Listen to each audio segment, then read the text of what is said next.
10 reasons introverts are secretly geniuses. Why staying home is your superpower. The memes, the mugs. Somewhere along the way, staying home became a whole personality to perform on the internet. But here's the thing. The people who actually prefer staying home aren't posting about it. They're not arranging their tea next to a candle for a photo. They're not writing captions about recharging their social battery. They're just home, quietly, without an audience. And honestly, they've been that way for a long time. We talk a lot about loneliness, social anxiety. Introversion has been studied, packaged, and sold back to us in 100 different formats at this point. But the specific psychology of someone who doesn't just tolerate being alone, who chooses it, who builds their life around it, who feels something close to relief when plans get canceled, we almost never talk about that.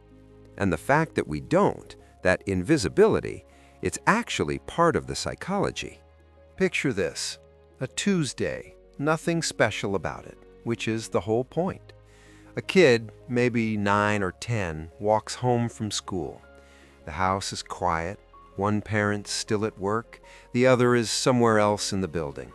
There's no notification, no one immediately asking how the day went. Just the house. The smell of last night's dinner still faintly in the air. The creak of that one stair. The afternoon light cutting through the window at that specific angle you only get between 4 and 5 in autumn. The kid makes a snack, bread and butter, sits down, and just is. No performance, no reading the room, no thinking about what to say next or how they're coming across, just themselves, and a house that isn't asking anything of them right now. And here's the moment that matters. It feels good. Not exciting, not a high, just good, in a way that feels, and this word is important, safe. That kid grows up. The world gets louder, school becomes work, playdates become networking events with worse snacks, and somewhere in their nervous system, quietly, a conclusion has already been reached. People are effort. Home is rest. And rest is how you survive. Psychology actually has a lot to say here. The first piece is something called sensory processing sensitivity. Psychologist Elaine Aron identified this in 1996 when she was researching what she called the highly sensitive person. Her finding was simple but significant. About 15 to 20% of people have a nervous system that processes everything more deeply than average. Not just emotions, everything. Sound, light, the mood of the person standing next to you, the low hum of a room full of people having 30 conversations at once. For these people, a party isn't a party. It's a tremendous amount of simultaneous information that all needs to be processed at the same time. And at some point, the brain hits what researchers call the overstimulation threshold. The point where the environment stops being interesting and starts being genuinely draining.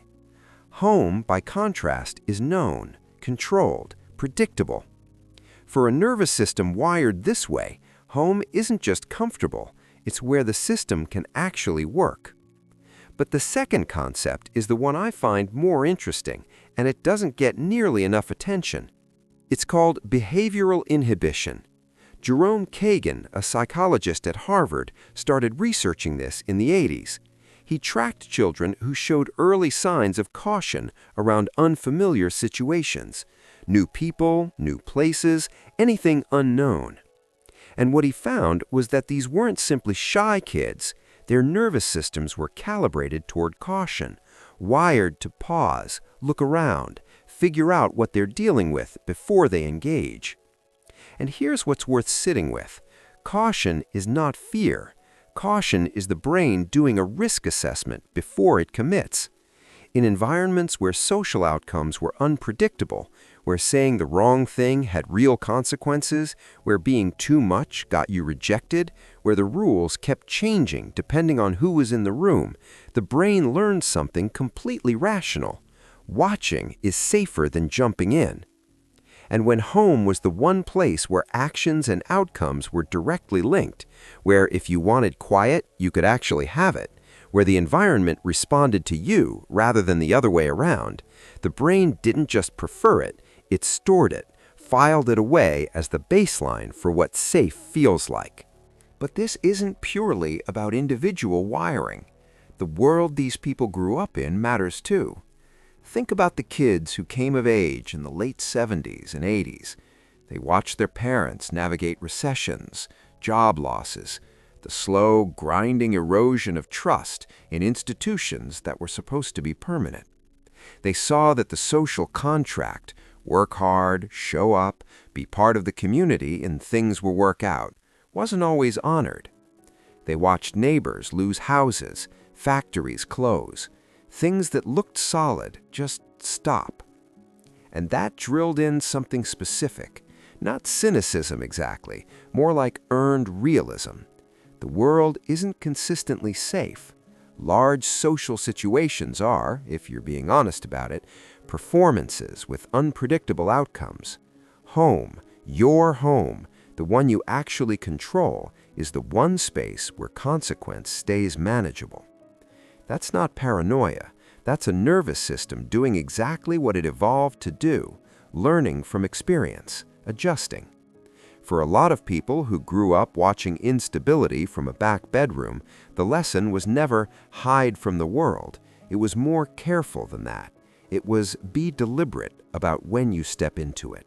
Here's where it gets complicated. And this is the part that almost always gets missed. The person who prefers staying home is not antisocial. That's the central paradox. Miss it, and you've missed the whole thing. These people can be deeply loyal, warm, genuinely funny in a one-on-one conversation. They remember details. They show up when it actually counts. Not loudly, not with fanfare, just reliably, quietly, there. But in larger social settings, they wear emotional armor, not because they don't like people, because they're efficient.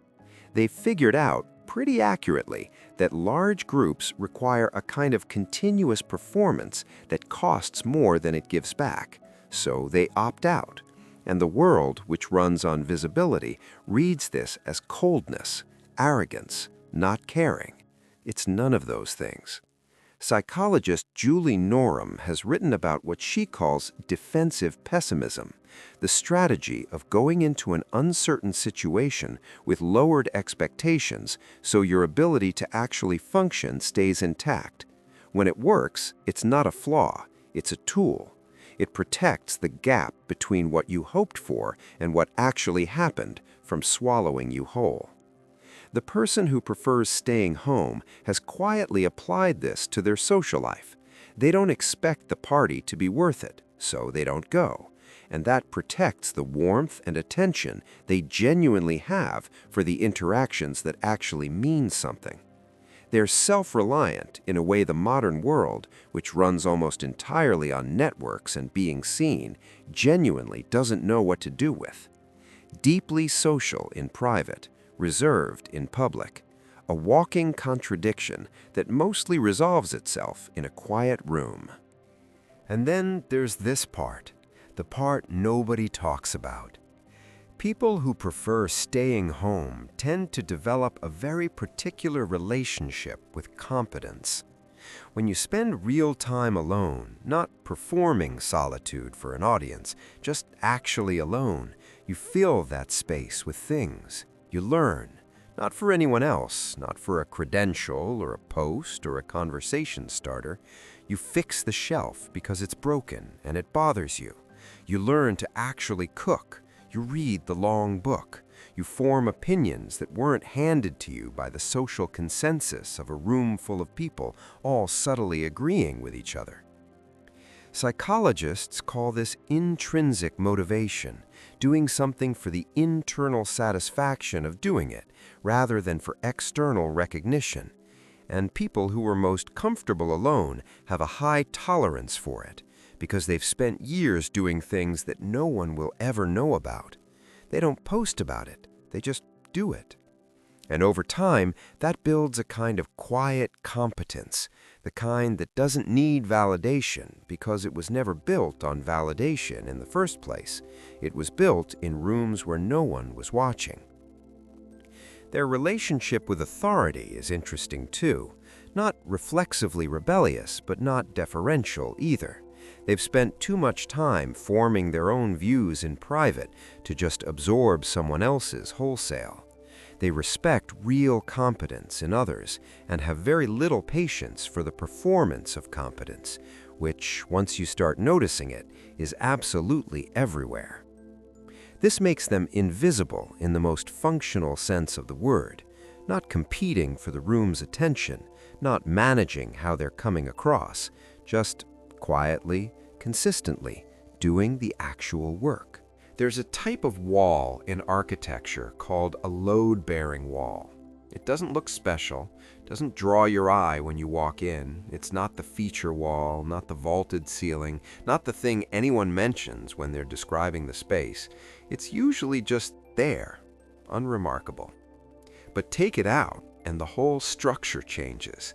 Sometimes it comes down. The person who prefers staying home is often a load-bearing wall in the lives of the people around them. Not the most visible, not the loudest in the room, not the one getting credit for the evening, but quietly, structurally essential. The one who picks up the phone at 11 p.m. because they were home and they answered.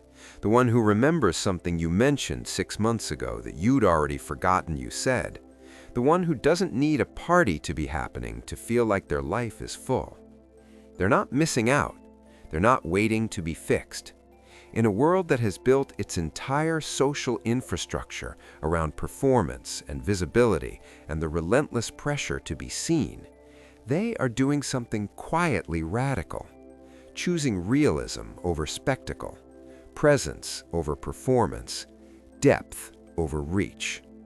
At home, in the quiet, in the light through the window at 4 in the afternoon, with something warm and no one watching. If this hit home for you, not necessarily because you never leave the house, but because somewhere in what we just went through, something clicked, a habit, a preference you found yourself defending to people who don't quite get it, then I think you already know who you are, and I think this channel might make sense to you. If it does, subscribe, not for the algorithm, just because we do this every week. We take the quiet, invisible corners of human psychology, the ones nobody's put on a mug yet, and we try to understand them honestly. That's it. That's the whole thing. Take care of yourself and enjoy being home.